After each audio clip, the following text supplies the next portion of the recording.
So, Assassin's Creed Valhalla's ending has been causing a lot of confusion, simply because to have the full context you need to complete the Animus anomalies and the entire mythical storyline, and then on top of that it brings back lore points we haven't seen referenced in years. And since a lot of people are finishing the game now, I thought I'd explain the ending to the best of my ability, and there's going to be spoilers, that goes without saying, but you know, you can never be too careful. And if you guys have only finished the main game and haven't played the Epilogue or completed the Order of Ancients questline, I won't touch on either of those whatsoever until this point in the video. Anyway, let's get into this. The first thing we need to talk about is the hallucinations Eivor has and why. By the time you finish the Jotunheim arc, it becomes pretty clear that what we're seeing is a reflection of Isu society just before the Toba catastrophe. But here it's called Ragnarok, and the Capitoline Triad and Aletheia are turned into Jotuns, and everything leans into Norse mythology. And the reason for that is because this is Eivor's spin on the Isu world. Eivor couldn't possibly comprehend Isu society, so this is something that makes sense to her. And what's happening here is when Eivor takes those plants, drugs, whatever you want to call them, she's experiencing Odin or Havi's memories, in the same way that Roberts had visions of the observatory because he was a reincarnation of OotA. But we're getting ahead of ourselves a bit there, and we'll get into that. You've probably heard of the 6 methods of salvation that were introduced in dialogue with Juno in AC3, and as it turns out, there were originally 7, or there was gonna be 7. This is what the 7th means in the Animus anomalies, and the 7th method of salvation here is represented as the mead, this device which allows for the Isu to have their consciousness stored in the human DNA, so that in certain people this trigger goes off and they live inside of that human. It's not a literal reincarnation where they remember everything and they're just the same Isu again, but one of the soul where certain memories and characteristics can come up again, and that's stronger with some than it is with others. And these are sages basically. Before Valhalla, sages were simply reincarnations of OotA and nobody else,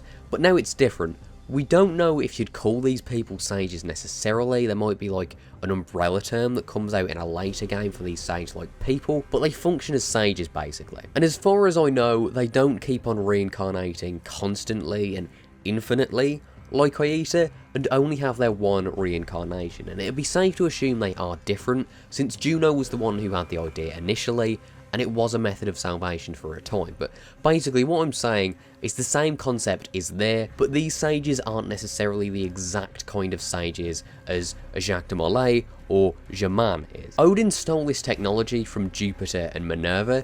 They locked it away because it was another of Juno's more extreme ideas that they thought could be dangerous, so he steals the mead, meets up with Juno and Mimir. I'm not sure who Mimir is meant to be in terms of Isu, if it even is anyone that we know, but he meets with them and uses the mead to put his consciousness in the Yggdrasil, the Viking representation, Eivor's representation of this device, the life tree that creates sages basically. And to use it, Odin has to sacrifice his eye, and Juno sacrifices her liberty, as she says, since Minerva and Jupiter aren't just going to let her get away with that. And even though it wasn't in the lore back in 2012, at least not in this form, it's safe to assume that contributes to why she did get locked away in the Grand Temple in the first place. As the Toba catastrophe began, several of the Isu went to this device to have their consciousness remembered and placed in the life tree. This includes Odin, who becomes Eivor, Tyr, who becomes Sigurd, or I should say reincarnates, Thor, who reincarnates as Ubba, and Freyr,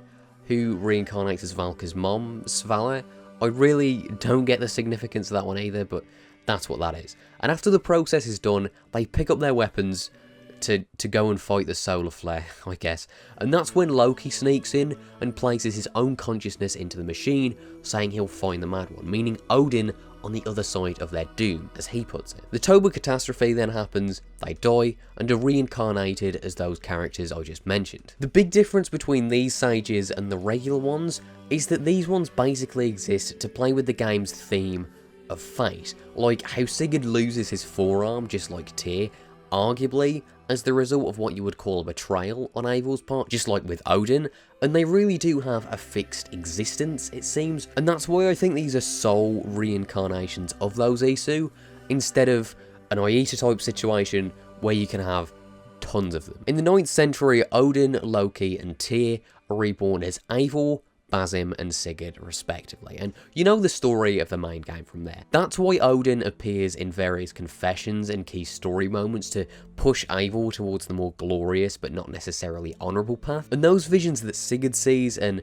those memories I have, those are Tyr. It's why he can speak Isu to open up the vault, and Basim seems to have the most clear memories of his former life, knowing his son was killed, and generally does take on the characteristics you would expect of Loki, being quite manipulative and sneaky generally. So come the end of the game, Sigurd is dead set on quote-unquote achieving his destiny, which takes him to the Life Tree, which is the Isu site in Norway that Darby teased a while ago. And the Life Tree is the Yggdrasil, and that's like how that's blended into mythology, and what the Life Tree does is takes you into a simulation. It was made so the Isu could have their consciousness survive the catastrophe, but there's none there, only Valka's mother Svala, who we presume died, but actually went to the Life Tree to live on in this simulation, and that's why you see her there as Freya. Sigurd and Eivor arrive, and for them it's taken the form of Valhalla. These shining arms, these branches, they will grant us access, refuse of the gods, to Valhalla. Are you ready? What lies beyond all this? Where does this lead? Take your place at the center there, and you will see.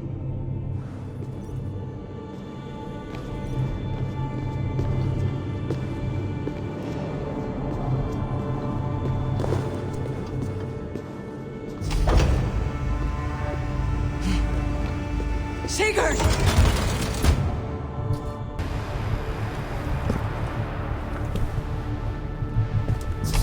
Hail, you givers.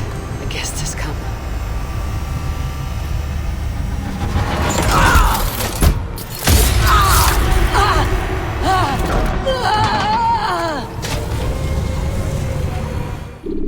I don't know if it's Valhalla because that's what Eivor, Svala and Sigurd would want to see or understand, or if that's just what it is and where the stories of Valhalla came from, but that's what it is, with every day being constant fighting, and at the end of each, Sigurd loses his arm without fail, never dying or having any of their wounds last. And Eivor is skeptical to begin with, but when she sees her father Varin there, who dies what would be considered a dishonourable death at the start of the game, one not worthy of Valhalla, that really puts Eivor off, and at this point she just wants to leave, as she considers this to be some sort of bizarre lie, and that's where she gets into this inner conflict with Odin. As I said earlier, these sages aren't literal reincarnations, but it's like a trigger that sets off in humans, where you have these sorts of two personalities, and where others like Basim or John Standish willingly sort of give in, Eivor's outlook on life doesn't always align with Odin's. And this is the culmination of that, since he wants to stay and have this life he feels he's earned, and Eivor just wants to leave, and she does after having this big inner conflict with Odin, where he seemingly leaves Eivor at that point. When Eivor leaves the simulation, she sees Basim with a knife to Sigurd's throat, with no clue as to why, but for Basim at this point he knows Eivor is Odin's sage. He goes there to fight him, they fight, and he ends up being placed in the simulation. At this point in the story, Sigurd will either stay in Norway or come back to England with you, depending on the choices you made, such as whether you chose to steal Styrbjorn's supplies at the start of the game, whether you undermined Sigurd's choices as a Jarl, and those sorts of big story moments. Either way, Eivor will return to England, and that's the last of her story until the epilogue, which we'll get onto in a bit. After that, we get the conclusion to the modern day. Basically, since the empirical truth in Origins, it's been canon that the Great Catastrophe of 2012 wasn't this one-time event, but it was cyclical. That's what the Isu messages about breaking the code and breaking the node meant, the code being time that the Isu could read,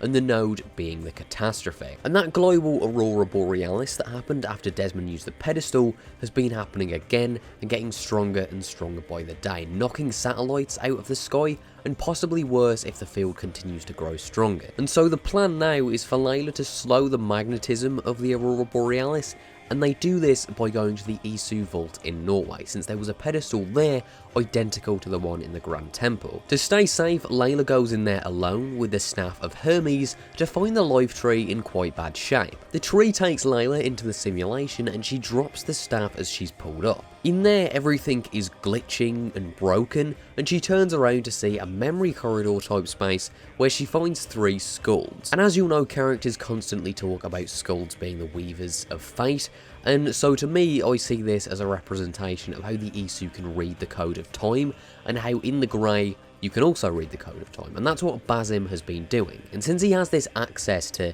this massive Isu network, he basically has any information he wants at his fingertips. It's why he could discover where Eivor was buried, and why he could send that message to Layla, Sean and Rebecca. He tells Layla that if she activates this pedestal, she'll be able to slow down the Aurora Borealis, and she does that and it works, but it also releases Basim from the simulation and sends Layla into the grey. And if you don't remember what that is, it's basically the digital plane of existence that Juno inhabited once she was freed from the Grand Temple, and where she claimed both Desmond and Clay were. And upon arriving, we see that Juno wasn't actually lying, and Desmond is there as this weird glowing being and lives on as the Reader. Desmond's purpose in the grey for the last 8 years was to read all these possible outcomes, looking for one where the catastrophe, the node, wouldn't strike the Earth and kill billions. And despite scouring millions of possibilities, he hasn't found one. He explains the situation to Layla and she gives him a new idea. Instead of looking for a world where the catastrophe doesn't happen,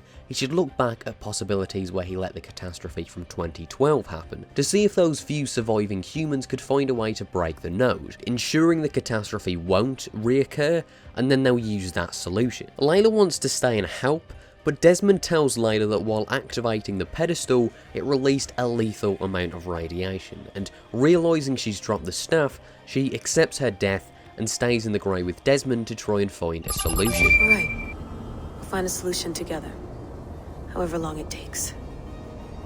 And if that means I can never leave, so be it. I owe this to the people I hurt. The people I love. Yes, I know the feeling. Let's get going, huh? A few billion timelines might take a while. It will. But it will not feel like it. That is what I like about this place. Basim, on the other hand, was dropped by the arm ever so conveniently on top of the staff of Hermes. And because of his regenerative abilities, he's revived into a Discord moderator. I'm sorry, but the fucking top knot and the wolf shirt, it really fucking throws me off. Anyway, he's revived, and Alethea, his wife, Loki's wife, her consciousness is housed in the staff of Hermes. And he tells that their plan has worked, and the heir of memories, that's Layla, has played her role. What exactly their plan is going into the future, we don't know. And because Layla now has access to this spiderweb of technology, she's able to send that message to Sean and Rebecca at the end of the game, saying that her work might take years, and then the camera zooms out to reveal Basim, who's disguised himself as a frequenter of r/incel. He asks who the current mentor of the assassins is, and when Sean and Rebecca offer to arrange a video call with William Miles, Basim denies and says he wants to meet face to face. And that's where we're left. I hope you guys are excited to have that wrapped up in a comic, maybe an email at some point in the future. But that's it, and who knows, maybe we'll get some proper closure to this in a mainline entry. I do hope so. Now I'm going to talk about the epilogue and the end of the Order of Ancients storyline, which is huge. So if you guys have finished the main game, but not that, I'd recommend just not watching this, since there's some pretty big stuff here. And if you guys are working on that questline but can't find all the zealots, which I know is a massive issue for a lot of people, I'll link this Power Picks video in the description, and that should steer you in the right direction. Anyway, let's get into this. So the majority of the epilogue is pretty straightforward. In real life, this happens in 878, which means it's set 6 years after the first arc begins. And it's meant to use Guthrum to show how Eivor has changed now that she's free of these constant mental battles with Odin, being more level-headed and reasonable than she was in the Sussex arc the last time we saw Guthrum, which is quite nice. And it's safe to assume that she'll have changed even more in the DLC, and will have probably been humbled by the deaths of several of her allies. And after that, Eivor hunts down the remaining ancients and zealots,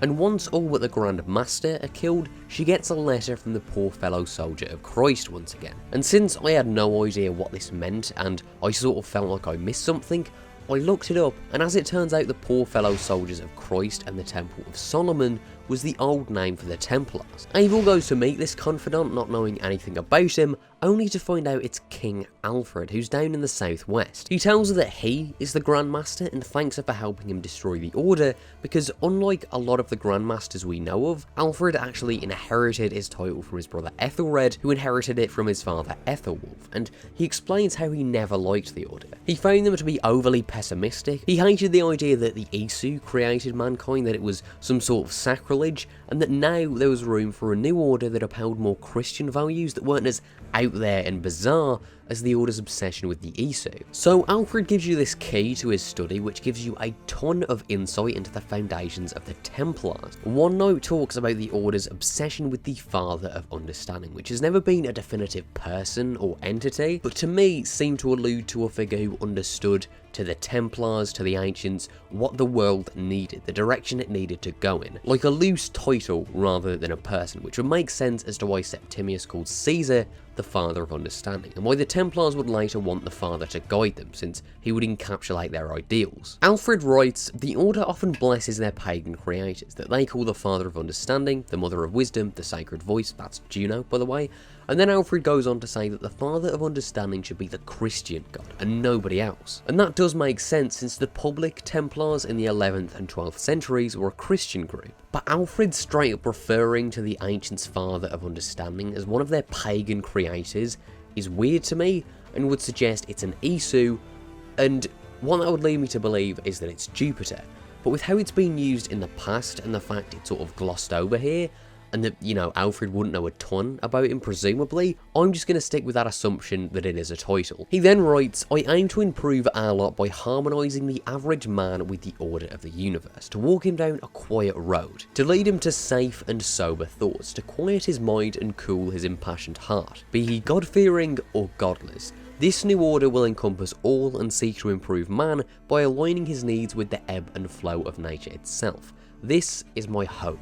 This is my vow. So there's a lot to unpack there, but that basically outlines the beginning of the Templars and their ideals. The ideals of the Ancients and the Children of Cain were precursors, but this is definitely the inception of the Templar Order as we know them, and the use of the poor fellow soldier of Christ title solidifies that. And then there's two more letters, one from Goodwin, because I guess even he didn't know that Alfred was the Grand Master, and then there's also a letter to Charlemagne, which by this point would be at least 75 to 80 years old. The letter warns him of the Order of Ancients taking over the Church of France. Now, we know that the Templars had a ton of control over French politics, and by the time of AC1, the Grand Master of the Templars is Robert de Sable, a French lieutenant of King Richard's Crusader army. Now, we know the Templars are at their most formative stage at this point, and somewhere down the line, they become a major power in France. And where's Valhalla's second DLC taking place? Yeah, Paris. So that DLC could easily expand on the Templars and how they got to where they are, but just a little theory, because it wouldn't really be a Walshie video without an AC theory that'll look fucking stupid within a few months' time. Anyway, that's about all there is to explain about the ending and the prologue. If you guys have any questions, drop a comment and I'll answer that if I can. Darby's meant to be doing an AMA at some point in the future too, so I've heard. So questions we don't have the answer to relate to the Father of Understanding or anything about the New Sages, that'll probably be answered there, and when that does come out, I'll pin it in the comments. Anyway, thank you guys for watching. If you enjoyed, maybe leave a like, and if you didn't, don't leave a fucking comment about my accent. That is all I've gotten after the Story of AC video, and I don't enjoy it. But seriously, thanks for watching, the support this month has been mental, and I'll see you all next time in another Assassin's Creed video.